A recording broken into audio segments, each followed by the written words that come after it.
Assalamualaikum warahmatullahi wabarakatuh. Perkenalkan, nama saya Resti Satnika Oktavia dengan nomor BP 1910511004 dari jurusan Ilmu Ekonomi Fakultas Ekonomi Universitas Andalas. Nah, pada kesempatan kali ini saya akan membuat sebuah video pembelajaran untuk memenuhi tugas mata kuliah Ekonomi Asuransi Takaful dengan topik yang berjudul Underwriting Management. Dalam underwriting management, ada dua subtopik yang akan saya bahas dalam video kali ini, yaitu faktor-faktor yang dinilai dalam penjaminan takaful keluarga. Yang kedua, itu ada underwriting in general takaful atau dalam takaful umum. Untuk lebih jelasnya, saya akan memaparkan satu demi satu dari dua subtopik ini. Yang pertama, itu faktor-faktor yang dinilai dalam penjaminan takaful keluarga. Dalam takaful keluarga seperti asuransi jiwa, kesehatan, dan kecacatan, banyak faktor yang digunakan dalam proses penjaminan. Faktor-faktor ini memiliki dampak yang signifikan pada bagaimana banyak risiko yang dibawa seseorang ke dana takaful. Oleh karena itu, penjamin takaful ini itu harus mempertimbangkannya ketika memutuskan apakah operator takaful harus memberikan perlindungan dan berapa banyak yang harus disumbangkan oleh pemohon. Untuk lebih jelasnya, berikut faktor-faktor yang dinilai dalam penjaminan takaful keluarga tersebut. Ada 7 faktor yang dinilai. Yang pertama itu ada usia, yang kedua jenis kelamin, yang ketiga itu kesehatan dan riwayat kesehatan, yang keempat itu ada pekerjaan dan riwayat pekerjaan, yang kelima keadaan keuangan, yang keenam kebiasaan pribadi, dan yang ketujuh adalah jumlah pertanggungan polis. Untuk lebih jelasnya, saya akan memaparkan satu demi satu faktor-faktor yang dinilai dalam penjaminan takaful keluarga. Yang pertama itu ada usia. Dalam takaful keluarga, tingkat iuran sangat terkait dengan tingkat kematian. Dalam takaful, angka kematian adalah ukuran dari jumlah kematian dalam kelompok umur tertentu untuk ukuran tertentu dalam satu periode waktu. Angka kematian meningkat seiring bertambahnya usia. Operator takaful keluarga sangat tertarik untuk mengetahui tentang jumlah kematian pada kelompok umur tertentu. Nah, untuk lebih jelasnya mengenai faktor usia ini, saya akan menjelaskan dengan menggunakan studi kasus. Nah, pertimbangkan usia sekelompok 1.000 pria berusia 45 tahun, misalkan tingkat kematian rata-rata menurut mortalitas adalah 15 pria dalam setiap 1.000. Oleh karena itu, jumlah yang diharapkan dari kematian di antara 1.000 pria berusia 45 adalah 15 per tahun. Jadi, jika operator takaful telah mengeluarkan asuransi jiwa sebesar 100.000 US dollar untuk 1.000 laki-laki dan 15 peserta meninggal, total klaim yang harus dibayarkan kepada penerima manfaat dari 15 peserta ini adalah 100.000 US dollar itu dikali dengan 15 peserta ini. Kita mendapatkan 1.500.000 US dollar. Jadi total klaim yang harus dibayarkan kepada penerima ini adalah sebesar 1.500.000 US dollar. Oleh karena itu, perusahaan takaful itu membutuhkan setidaknya 1.500.000 US dollar untuk membayar 15 penerima manfaat sejumlah uang pertanggungan yang mereka berikan sebesar 100.000 US dollar. Nah, untuk mencapai ini, perusahaan takaful itu harus mengambil setidaknya 1.500 US dollar dari masing-masing 1.000 pria yang berusia 45 tahun. 1.500 ini didapatkan dari 1.500.000 US dollar dibagi dengan 1.000 pria. Maka kita mendapatkan 1.500.000 US dollar. Selanjutnya, itu adalah faktor yang kedua, yaitu jenis kelamin. Angka kematian di kalangan wanita lebih rendah daripada di antara pria. Misalnya, angka kematian di antara wanita yang berusia 35 tahun itu diperkirakan mungkin angka kematiannya itu adalah 8 per 1.000. Sementara antara laki-laki pada usia yang sama, itu angka kematiannya itu dapat diperkirakan 10 per 1.000. Oleh karena itu, kontribusi untuk seorang wanita yang berusia 35 tahun itu akan kurang dari kontribusi untuk pria yang berusia 35 tahun. Selanjutnya itu faktor yang ketiga adalah kesehatan dan riwayat kesehatan. Dalam takaful kesehatan, tingkat iuran sangat terkait dengan tingkat morbiditas, yaitu frekuensi munculnya penyakit dalam suatu populasi. Wanita memiliki tingkat morbiditas yang lebih tinggi daripada pria, sehingga wanita harus memberikan kontribusi yang lebih tinggi untuk jumlah takaful kesehatan yang sama. Untuk mengetahui kondisi medis klien, perusahaan dapat meminta pemeriksaan medis dan tes diagnostik yang secara kolektif disebut persyaratan medis. Nah, untuk lebih jelasnya, berikut bagan yang dapat membantu untuk memahami persyaratan medis yang biasanya dibutuhkan oleh perusahaan. Nah, dapat dilihat pada layar, itu ada bagan yang menyatakan persyaratan medis untuk mengajukan dana takaful.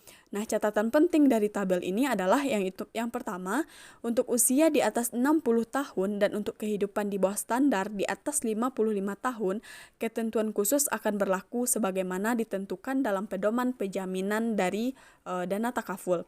Yang kedua, itu untuk bisnis re-takaful, jumlah resiko itu dihitung dan persyaratan medis diikuti dengan cara yang ditentukan dalam pedoman penjaminan. Yang ketiga, itu proposal menarik bisnis re-takaful fakultatif atau ETT pada protokol bridge akan diperlakukan. Itulah catatan yang dapat ditarik dari tabel yang menyatakan tentang kesehatan dan riwayat kesehatan. Selanjutnya, faktor yang keempat yang dinilai yaitu pekerjaan dan riwayat pekerjaan. Orang yang bekerja dalam profesi berbahaya memiliki risiko kematian yang lebih tinggi dan cedera daripada orang yang bekerja di profesi lain. Misalnya, seorang yang mengoperasikan derek di daerah perbukitan akan menghadapi risiko lebih besar daripada orang yang bekerja di perkantoran. Oleh karena itu, berdasarkan prinsip kontribusi yang adil, operator derek harus membayar lebih dari pekerja yang bekerja di perkantoran untuk pengajuan dana takaful yang sama. Nah, selanjutnya itu ada keadaan keuangan. Penjamin dari dana takaful ini harus menyetujui perlindungan takaful jika itu sejalan dengan keadaan keuangan pelamar. Seorang klien yang ingin mengambil pertanggungan yang lebih tinggi dari status keuangan yang mereka butuhkan, misalnya satpam dengan gaji tahunannya itu sebesar 14.000 US dollar yang melamar seumur hidup pertanggungan takaful dengan nilai nominal itu 500.000 US dollar. Dan kontribusi tahunannya itu sebesar 50.000 US dollar selama 15 tahun. Nah, dalam jumlah tinggi, terjamin atau lebih tinggi dari peserta yang diusulkan, itu penjamin harus meminta bukti penghasilan untuk membenarkan tingginya uang pertanggungan. Jika pelamar tidak dapat memberikan bukti, penjamin harus menolak permohonan atau menyarankan untuk mengurangi uang pertanggungan yang diajukan. Nah, jika seseorang itu mengajukan pertanggungan yang tidak sesuai dengan keadaan keuangannya, hal ini dapat menimbulkan adanya moral hazard. Nah, selanjutnya itu faktor yang keenam adalah kebiasaan pribadi. Beberapa kebiasaan itu seperti merokok atau meminum alkohol itu memiliki efek yang negatif pada kesehatan. Oleh karena itu, penjamin emisi dapat menetapkan kontribusi yang lebih tinggi bagi peserta dengan kebiasaan seperti itu. Selanjutnya itu faktor yang ketujuh adalah jumlah pertanggungan polis. Tingkat kontribusi terkait dengan jumlah pertanggungan yang diminta dan itu meningkat seiring dengan meningkatnya uang pertanggungan. Seseorang yang meminta perlindungan seumur hidup untuk 100.000 US dollar itu akan membayar kurang dari orang yang meminta pertanggungan jiwa itu sebesar 1 juta US dollar.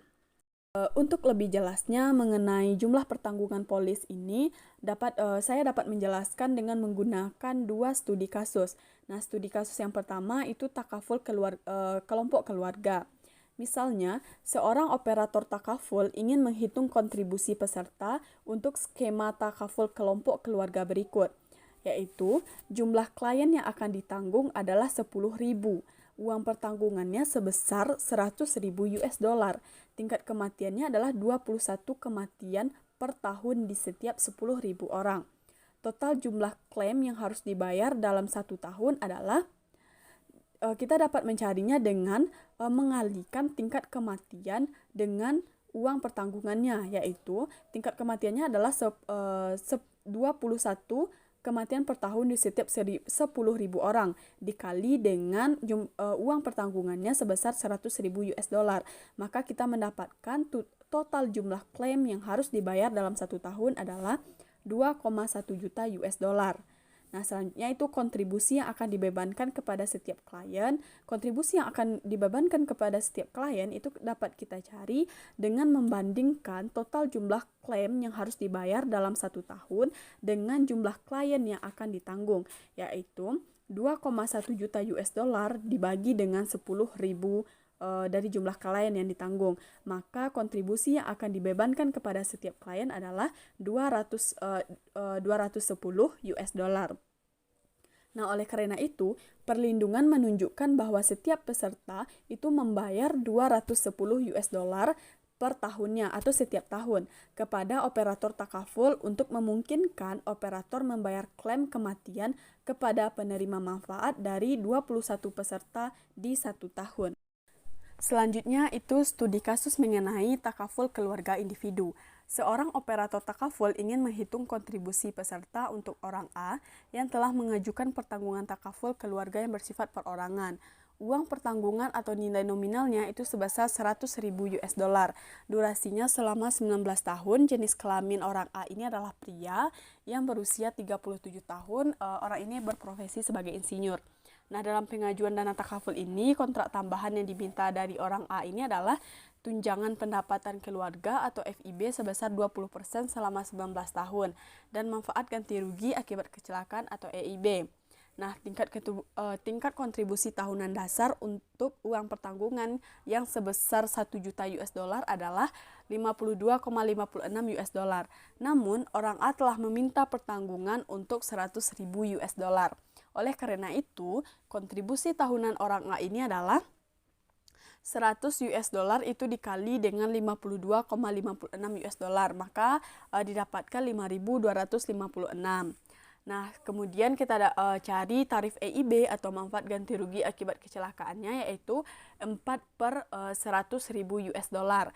Nah, kontribusi EIB-nya ini sebesar 4 dikali 100 US dollar, yaitu sebesar 400 US dollar.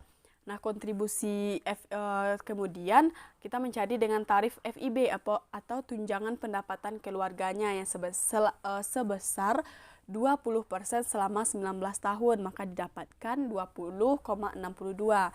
Maka kontribusi FIB-nya adalah 20,62 dikali 100 sama dengan 2062 US dollar. Nah, total kontribusi tahunan dari orang A ini adalah kontribusi tahunan dari orang A ini kita jumlahkan dengan kontribusi EIB atau manfaat ganti rugi akibat kecelakaan dijumlahkan dengan tunjangan pendapatan keluarga atau FIB, maka didapatkan total kontribusi tahunnya sebesar 7.718 US dollar. Kemudian masuk ke dalam subtopik yang kedua dalam pembahasan underwriting management, yaitu underwriting in general takaful. Seperti yang telah dijelaskan sebelumnya, pertanggungan yang bukan takaful keluarga itu dikategorikan sebagai takaful umum. Ini termasuk pertanggungan untuk barang-barang seperti kendaraan, bangunan, mesin, dan persediaan terhadap resiko seperti kebakaran, gempa bumi, kerusuhan, pemogokan, kecelakaan, terorisme, banjir, dan pencurian, dan sebagainya. Nah, berikut dalam underwriting in general takaful ini ada fitur-fitur utama atau yang dikenal dengan fitur utama takaful umum. Ada 5 fitur utama dalam takaful umum, yaitu yang pertama, sampul biasanya jangka pendek. Yang kedua, kontribusi dapat bervariasi. Yang ketiga, adanya prinsip ganti rugi. Yang keempat, pembayaran klaim mungkin atau tidak dapat mengakhiri kontrak. Yang kelima, itu risiko yang akan ditanggung tidak harus meningkat seiring waktu. Untuk lebih jelasnya, saya akan menjelaskan dan memaparkan 5 fitur utama dalam takaful umum.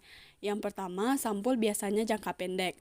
Nah, berbeda dari takaful keluarga, dalam takaful umum atau kebijakan dalam takaful umum ini, itu berlangsung 1 tahun atau kurang dari 1 tahun. Nah, dalam setiap tahunnya itu atau di setiap tahun penutup itu selalu diperbaharui atau harus diperbaharui. Nah, fitur utama yang kedua dari takaful umum ini adalah kontribusi dapat bervariasi. Dapat dijelaskan bahwa karena perubahan nilai pasar, uang pertanggungan untuk item properti dapat meningkat atau dapat menurun.